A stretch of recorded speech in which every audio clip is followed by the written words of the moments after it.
If you couldn't tell by my tattoo, I'm a bit of a Lord of the Rings nerd. And when I have the opportunity to tie in my two favorite things, tie them together, the Lord of the Rings and Sacramento Kings basketball, I take that opportunity every single time. So here it goes. Tonight was the return of the King. De'Aaron Fox back after missing 5 games with his ankle injury, back like he never left, and he brought Sacramento's historic offense with him in a game where Mike Brown achieved his 400th win as an NBA head coach, and we're breaking it all down right here for you on Locked On Kings. You are Locked On Kings, your daily Sacramento Kings podcast, part of the Locked On Podcast Network, your team every day. And now, ladies and gentlemen, it is that time. Time for another episode of Locked On Kings. Hello and welcome into Locked On Kings, your podcast hub for Sacramento Kings coverage all season long. Today's episode is brought to you by PrizePicks, the easiest and most exciting way to play daily fantasy sports. Go to prizepicks.com/LockedOnNBA and use code lowercase LockedOnNBA for a first deposit match up to $100. My name is Matt George. I have the privilege of being your host here. I'm a Sacramento sports anchor and reporter for ABC 10 News. And how much fun was it just to see number 5 back in a Kings uniform? We truly take this man for granted. We take a lot of people for granted on this Sacramento Kings roster. But De'Aaron Fox is just such a marvel to watch, such a spectacle, just an incredible basketball player that, of course, you miss things more when they're not right in front of you. But even Sacramento Kings fans who have basically given Fox the keys to the city, right? This is Fox's city.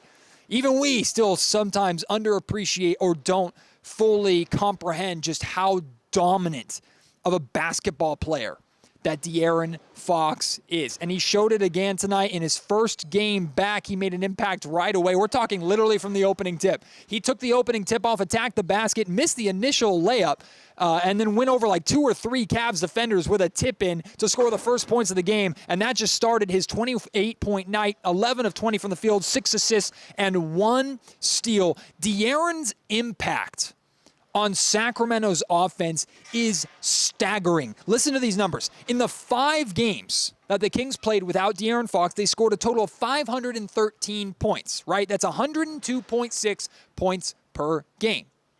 In the 4 games that De'Aaron has played, the Kings have scored a total of 508 points. That's 1 less game and only 5 less points, averaging 127 points per game. Guys, that is a MVP caliber impact that De'Aaron is providing this Sacramento Kings offense. Now, some people might roll their eyes and go, MVP? I mean, what about Giannis? What about Luka? What about Steph? What about what these other guys are doing? That's truly an MVP. De'Aaron Fox scoring 28 points, that's not an MVP caliber game. It's how he affects Sacramento. Remember, MVP is most valuable player. And sure, those guys are valuable to the league, valuable to their teams, valuable to winning championships. Don't get me wrong, and I'm not disrespecting them and saying that De'Aaron Fox is on their level and on that tier. But the impact that De'Aaron has, statistically, eye test, you can see it clearly. The impact that he has on the best offense the NBA has ever seen statistically is undeniable. The fact that he's not a true point guard. And when I say true point guard, I think of like the Chris Pauls, even though Chris Paul is too busy, I guess, chop blocking people now to be a true passing point guard anymore. The Steve Nashes of the world, the John Stocktons, what Tyrese Halliburton is doing with the Indiana Pacers, right? He had like 16 or 17 assists the other day, and that's not the first time that he's done it. People think true point guard, they think high assist numbers. They think floor general. They think someone who literally hands opportunities, scoring opportunities to other players. De'Aaron Fox is not a true point guard. De'Aaron Fox is a scoring point guard. But he positively impacts and affects his teammates in so many ways.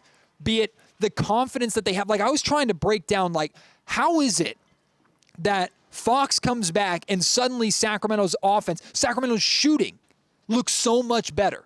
Because it's not Fox that's making Kevin Huerter hit threes now. It's not Fox that's making Keegan Murray hit threes now. Right? And maybe those guys have finally just worked their way out of their slump. And look, tonight's game could be a one-off. 20 made threes. Like, I'm not saying Sacramento's going to be able to do that every single night. And sure, tonight was like a rain, when it rains, it pours night.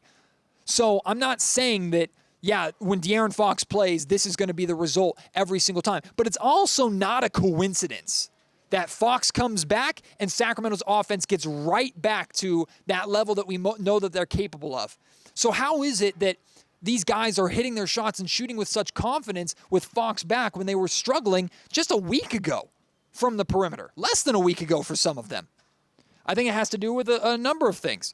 I think it's the confidence of having your star back, right? The Sacramento Kings, Keegan Murray, Kevin Huerter, whoever it is, knows that, hey, Five is playing and he's on our side. So we're at our absolute best when he is on the floor. And the impact that he is having only helps us, right? The attention that he commands from defenses.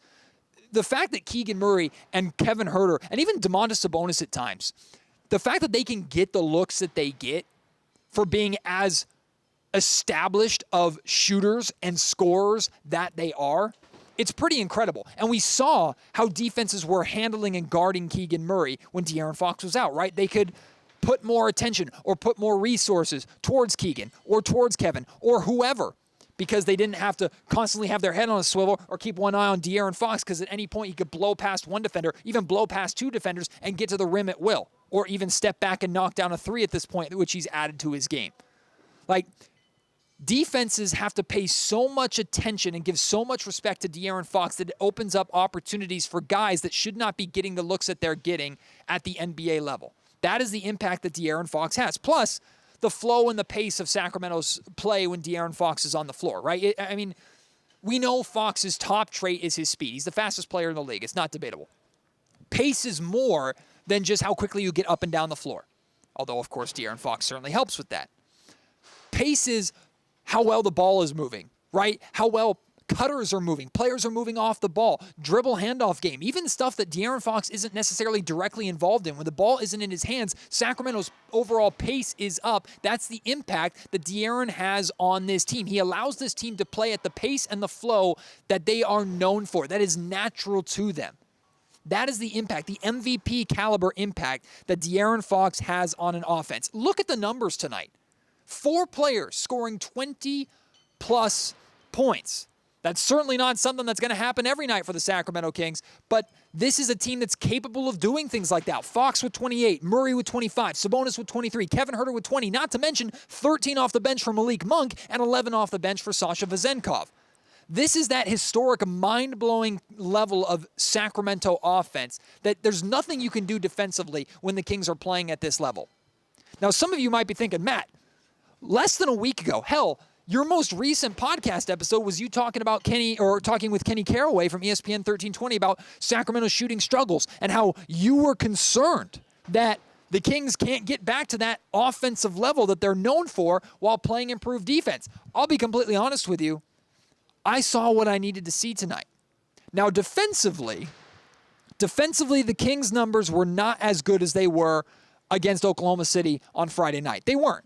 The Kings held OKC to under 100 points. The Kings gave up 120 points tonight. Some numbers were not great. They gave up 50 points in the paint, 25 second chance points. That's not good for this Kings team. Remember, second chance points are ways that teams like the Golden State Warriors have killed the Kings in big games in the past.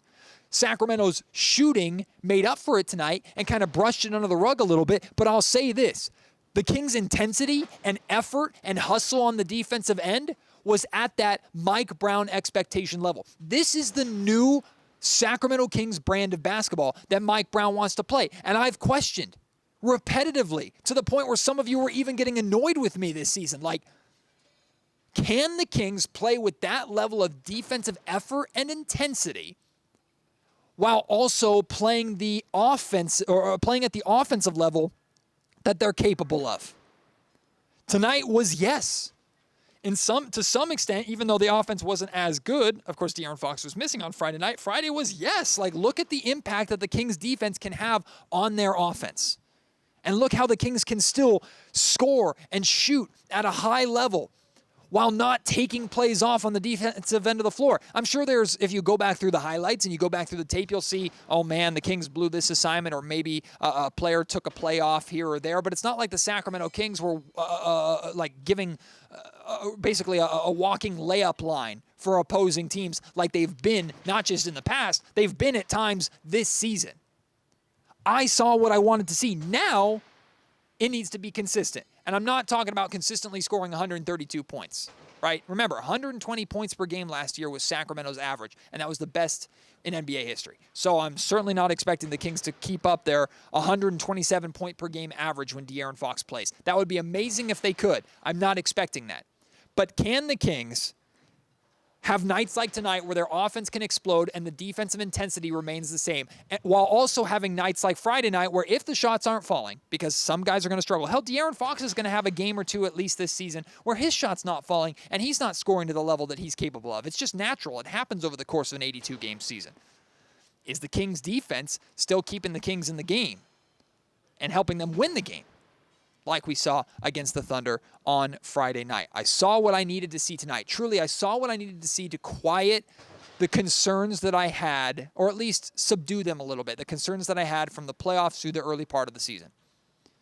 It hasn't completely gone away, because I need to see this Kings team do it consistently, not just on a night where they have an amazing home crowd behind them giving them energy, not just on a night where they're rallied because their star player is back and everybody's hitting everything they throw up. So it's like it's a shooting party for everybody, right? I need to see the Kings be able to do this through the dog days of the regular season. I need this to become, like Mike Brown's new brand of Kings basketball needs to become just the Kings brand of basketball by the time we're even looking at the playoffs. Can they be capable of that? We will see. Congratulations to Mike Brown winning his 400th career game. Unbelievable. Super, super cool. Only a small portion of those wins have come here in Sacramento, and it's also fitting that he got his 400th career win against the team that gave him his first start, the Cleveland Cavaliers. Also kind of a cool full circle moment for Mike. And here's hoping to many more wins from Mike here in Sacramento. Hell, by the time this man is done, I hope to see banners up there in the Raptors, and hopefully I'll see a statue of Mike Brown and a statue of De'Aaron Fox somewhere outside in Doco. Could happen. You never know. Mike actually did not know. He did not know that he was on 399 career wins. He shared with us after the game a pretty funny story of how he found out and how he ended up getting the Defensive Player of the Game crown against his wishes. Take a listen. I didn't even know, really. Nick, one of our performance coaches, comes in our coaches area after the game, and he starts to say something, and you know me, I'm still a little bent up, I guess, about the game, and I'm like, Nick, what? And he goes, Doma. Then he looked at me and he felt me. He goes, nothing. so then all other coaches like, what, Nick, what? He goes, Domas wants you to get the Defensive Player of the Game because you had 400 wins. And I was like, oh. That was the first time I found out. And so I said, absolutely not. Jordy, don't play that. It's Keegan. Keegan did a heck of a job. So then I walked out. I walked in, gave my little speech, turned it over to Jordy, and he started down. And I thought he was off to a good start. And then after he talked about Keegan and he used the word but, I was like, Jordy, don't do that. He doesn't listen to me. And it happened. But I didn't even know. But it for sure is an honor to be a part of something like that in this league. Today's episode of the Locked On Kings podcast is brought to you by our first ever local sponsor here of the Locked On Kings podcast. And I am so grateful for Sackyard Community Tap House to support this show, support me. It was truly a milestone moment for this show, and I'm hoping it's the first of many local amazing businesses that want to partner with me here on Locked On Kings. But Sackyard Community Tap House is an incredible place, not just to go and catch a Kings game. It's an incredible place to go and just get a drink with your friends, host a party, chill out during any time of the year, whether it's out in their patio during the summer with the misters on playing with their lawn games. You can even be out there in the coldest days of winter. But there's beer to keep you warm. There's great drinks, great food from food trucks, awesome live music and live events, plus fire pits to keep you toasty as well. Sackyard Community Tap House. There's a reason why community is in their name. That's what they are all about. It's a family-friendly place. They encourage you to bring your kids and even your kids with tails as well, if you know what I mean. You bring your dogs to come through. It's an establishment that is very open to dogs. You'll see the owner's dogs and the bartender's dogs there all the time too. It's just a wonderful place to hang out. And check this out. Wednesday, the next time the Sacramento Kings play, we're hosting the first ever Locked On Kings watch party. Now, to be clear, this is not a live show. I'm going to be doing a live Locked On Kings episode from Sac Yard at some point this season, and I have some two incredible guests lined up for that. That will be announced at a later date, but I will have a watch party for the Kings and Lakers, which means show up, hang out with me, watch the Kings game with your fellow Kings fans, get some drinks, and hopefully Sacramento will be beating LA again when it's all said and done. Join me for that. Tip-off is at 7 o'clock on Wednesday at Sac Yard Community Tap House, which is your official home for the Locked On Kings listener. Today's episode of the Locked On Kings podcast is also brought to you by PrizePicks, the largest daily fantasy sports platform in North America. They are the easiest and most exciting way to play daily fantasy sports, and the best part, it's just you against the projected numbers. You're not going against other people, including the sharks and pros out there that make money off of something that's just supposed to be a fun hobby for you. You pick more or less for 2 to 6 players on PrizePicks projected numbers. Now, I had another rough night on PrizePicks. I'm having a little bit of a slow start to this season. Let's just say that. But a Kings win like tonight certainly makes up for it. But for example, like I took a combination of 32.5 points, rebounds, and assists for Domantas Sabonis tonight. He hit that for me. I took a combination of points, rebounds, and assists of Keegan Murray tonight. I think it was like 24.5. Well, he blew that out of the water, right? Those are just different ways that you can follow the game and put a little bit extra on the line and root a little bit more for Sacramento Kings players. Or you could even pick like the under or less for a projected point total for Davion or Donovan Mitchell, like I did for his assists tonight. I picked less than 5 assists for Donovan Mitchell. He beat that pretty easily, so I lost in that sense. But that's just some of the ideas of the great fun that you can have and all the fun things that you can do on PrizePicks. So if it sounds like fun and you want to give it a try, go to prizepicks.com/LockedOnNBA. Use code LockedOnNBA for a first deposit match up to $100. PrizePicks is daily fantasy sports made easy. I know I've said this probably a million times over the course of the Locked On Kings podcast this last season and a half, and I certainly said it more than a couple times this summer. Put some freaking respect on Domantas Sabonis, all right? This man was dragged all off-season long. Article after article, take after take. Sabonis was not an all-NBA center. He's not an NBA caliber center. Sabonis is going to regress. Sabonis was exposed in the playoffs. The Sacramento Kings cannot win with Domantas Sabonis as their second best player. All this crap, people putting a tier list of centers and having Sabonis below guys like Kristaps Porzingis, just the most absurd things that you could see over the course of the summer, written and proclaimed by people who truly only watched Sacramento Kings basketball in the playoffs last year, that wrote off what Sabonis was doing statistically during the regular season in Sacramento's incredible year that they had last year because they weren't watching unless that game was nationally televised. And we know, unlike this season, the Kings only had, I think, 2 nationally televised games before the playoffs. People weren't watching Sabonis play. Now they damn well better be. And if they are, it's all crickets right now. They ain't saying nothing because after the triple-double that Sabonis had to break Chris Webber's triple-double record here in the Sac era of Kings basketball that happened on Friday against the Oklahoma City Thunder, tonight he just missed a triple-double, 23 points, 8 of 10 from the field, 80 freaking %. Are you kidding me? 9 rebounds, 10 assists, 2 blocks. This is what Domantas Sabonis does. Sabonis didn't have to distribute as much as sometimes he needs to. He didn't have to pull down as many rebounds as sometimes he needs to. You know why? Because finally Mike Brown is getting this team to rebound hard, right? And also, the Cleveland Cavaliers shot, 59% from the field, 47% from three-point range. That was the Kings numbers. The Cavs shot 50% from the field, 45% from three-point range, 82% from the foul line. So the Cavs making shots means there's less rebounds to be had, at least defensive rebounds for Sabonis, and not to mention the Kings were making shots, so there's less offensive rebound opportunities. So that had an impact as well. But Domas fills up stat sheets on a nightly basis, and it's not empty stats, right? He's doing it on a team that is consistently winning. The Sacramento Kings consistently win when Domantas Sabonis plays. He fills his role perfectly with De'Aaron Fox on the floor and did an excellent job on Friday stepping up and taking over a lot of the load when De'Aaron Fox was not playing. Sabonis is an amazing basketball player, and sometimes, I mean, I know that he's taken for granted outside of Sacramento. Sometimes us here in Sacramento, we forget it. And that doesn't mean that he's above criticisms. Hell, I ripped him to shreds last week or a couple weeks ago when he only put up 4 shots in the second loss to the Houston Rockets. Like, that was unacceptable, and Sabonis knows it. He doesn't need some loser on a Locked On Kings podcast to point that out to him. He knows.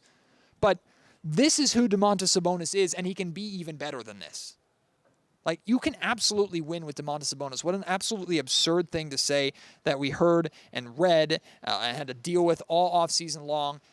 And I hope those people, whether they want to admit it or not or write about it or not, which they're not going to, they're not going to walk it back, even if they're proven to be wrong every time Domantas Sabonis takes the floor at this point. Their silence, to me, speaks volumes. So Domas had an excellent game tonight. It was great to see. You know what we got to talk about? This is something that maybe was brushed under the radar or brushed under the rug a little bit for you, but it certainly stood out to me. And in fact, I think most Kings fans clocked this. Davon Mitchell didn't play tonight.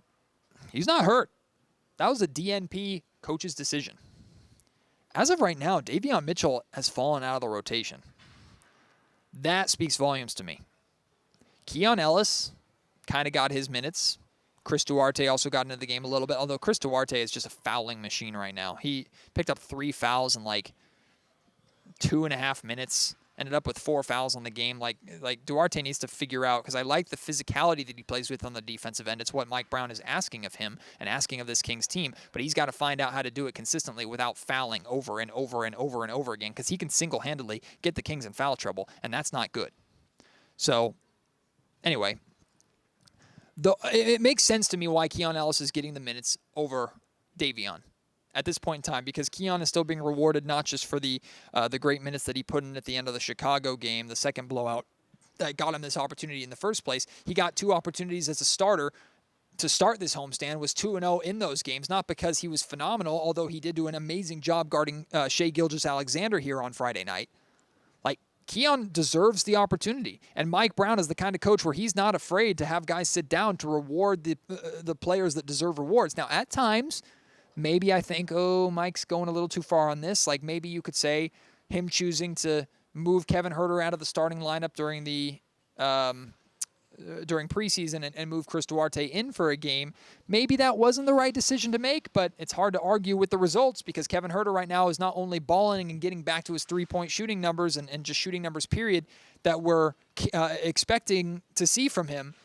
He's also doing a really good job crashing the glass, and I think he's playing the best defense of his career right now. We'll talk about that a little bit more later on. But the point is, Mike Brown is not afraid to reward guys for when they're doing what he expects of them. And when you reward, not everybody can play. There's only so many minutes to go around, and tonight it was Davon Mitchell's turn to kind of sit down next to him. And look, Davon did not perform well. In the opportunity that he had a decent game against the Golden State Warriors, played terrible in both games against the Chicago Bulls. A lot of players did, so it's not just on him, but he's the point guard. He played well in the Blazers game, but that's because I think he was responding a little bit to Keon getting the opportunity above him, and that lit a fire under him a little bit.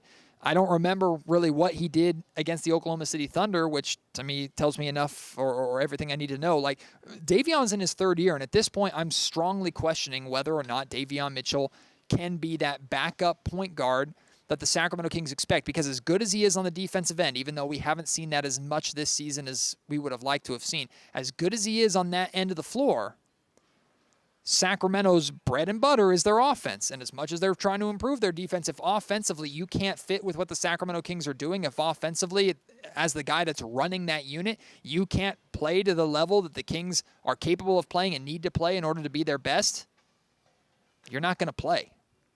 So, do I think Davon Mitchell is out of the rotation for good? Absolutely not. Keon Ellis wasn't phenomenal tonight.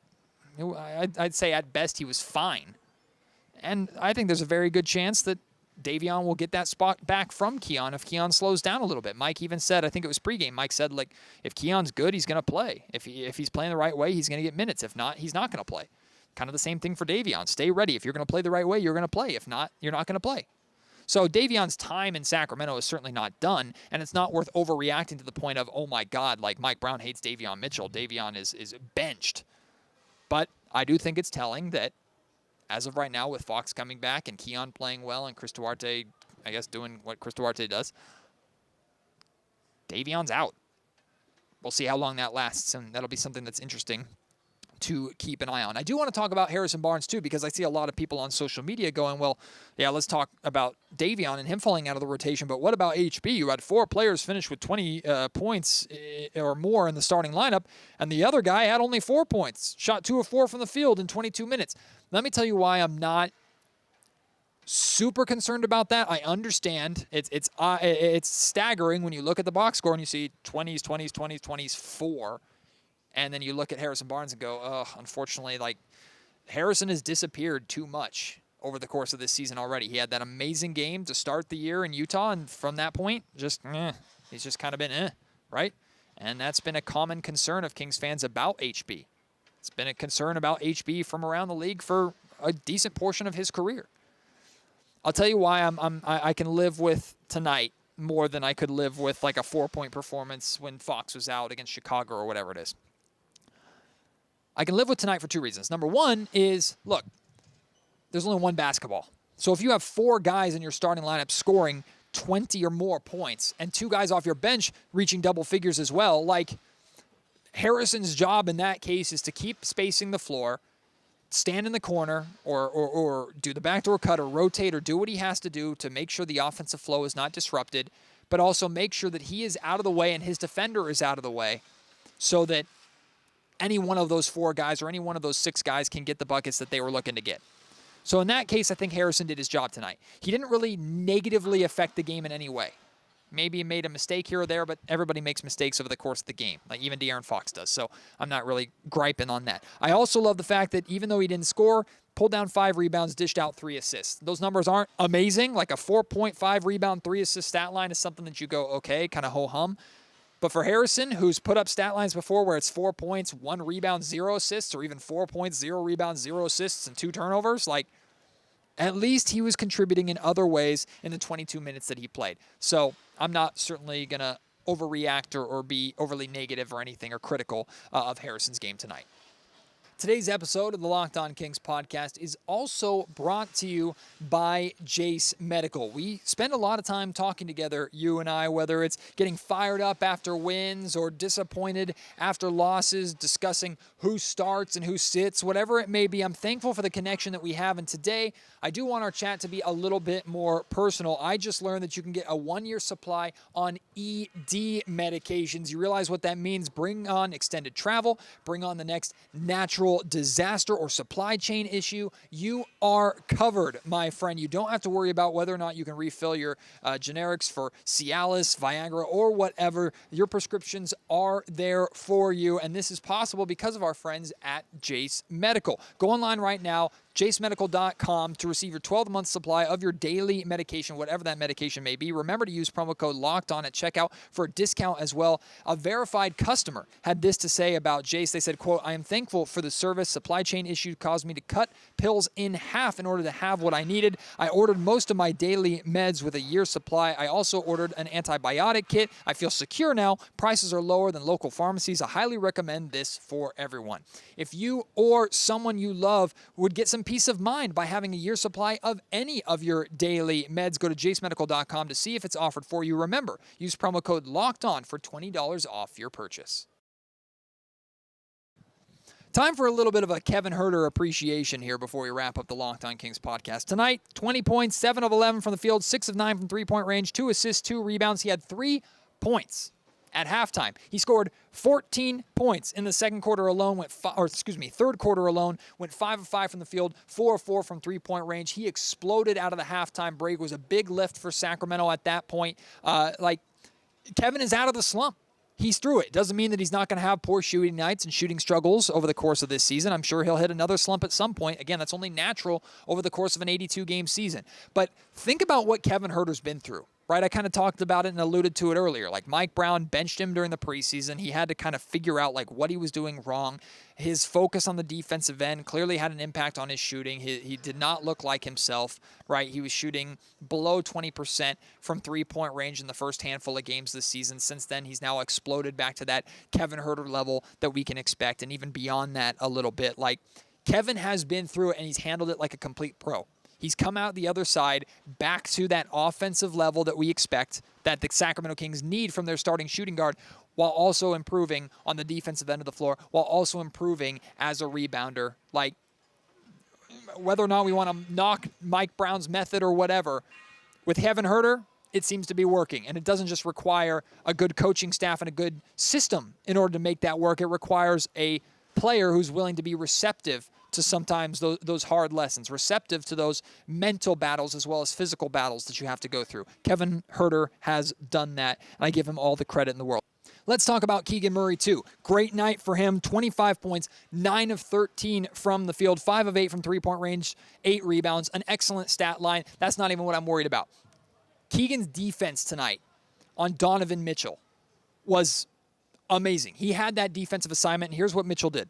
22 points, 7 of 21 shooting from the field. Now, he didn't guard Donovan every single time he was on the floor, but he had a large chunk, or the vast majority of the time out of anybody, it was him guarding Davon Mitchell, and he made Donovan work, right? Any opportunity you have to make a player of Mitchell's caliber on offense shoot 7 of 21 from the field, you're doing your job. Keegan Murray should have won the Defensive Player of the Game crown tonight. You heard Mike talk about that. He thought it belonged to Keegan, but he got it for his 400th win. I don't think Keegan cares about that at all. I think the Sacramento Kings care about the fact that it looks like that Keegan is capable of being the scorer that they wanted him to be at that star level, and now a defender that's capable of being the guy that takes on the tough assignment on a nightly basis and can handle it. Like, this is a sneaky all-star caliber game for Keegan. I'm not saying that Keegan is going to be an all-star this season, but remove all the context of who it is. If I told you 25 points on 9 of 13 from the field, 5 of 8 from three-point range, uber efficiency, just missed a double-double with 8 rebounds, guarded the best player on the opposing team, a player to the caliber of Davon Mitchell, and held them to 7 of 21 shooting from the field, you might say Jaylen Brown. You might say Paul George. You might say Kawhi Leonard. Like, I'm not saying that he's on the level of those players, but that is a stat line that guys like that will put together in wins. It was an amazing night for Keegan. Was really happy to see how well he played. For many people, Keegan was the player of the game tonight. Despite what Fox did, despite what Sabonis did, despite what anybody did. Like, Keegan was the player of the game because of the offensive numbers that he had. He finally got that three-point shot going again. He really fed off of the energy that Kevin Huerter built, especially to start that the second half with his third quarter shooting. And then the defense that he played was just amazing. So very fired up by that. Fired up by this Kings win as a whole. I cannot wait for Wednesday, the watch party at Sac Yard. Again, tip-off is at 7. I hope to see you there. I'll be honest with you, like, full transparency, I'm a little nervous, right? Like, I've never done a live show before, and I'm very blessed to have the numbers and the viewership and the listenership and the support of the Locked On Kings listeners. But I'll be honest with you, like, I don't know if people are going to come out or not. I certainly hope you do. Would love to see you there. You don't need to sign up. You don't need to buy tickets or anything. Just show up and have a drink and watch the game. There are plenty of TVs. There's plenty of room for you. You're welcome at Sac Yard Community Tap House. I would love to see you there. I would also love to have you join me on tomorrow's episode of the Locked On Kings podcast. I'm going to be joined by Tristy Rodriguez from NBC Sports. She does an amazing job covering the Sacramento Kings. This is her second season doing it. Tristy is awesome. I had her on during the offseason before the season started, and we're going to talk a lot about, she was focusing a lot tonight, asking questions about Keon and the impact that Keon Ellis has made and how De'Aaron coming back affects that kind of breakdown and Davon Mitchell's minutes, so I'm sure we'll talk about that a lot. We'll talk about De'Aaron's impact on the offense. There's going to be a lot of great stuff that I'm going to talk Kings basketball with Tristy Rodriguez about, so I hope you will join me on that episode of the Locked On Kings podcast coming up on the next episode. Until then, I appreciate you so much. Thank you again for your support of the pod. Hope to see you at Sack Yard for the Kings and Lakers watch party. My name is Matt George. You have been listening to the Locked On Kings podcast, part of the Locked On Podcast Network.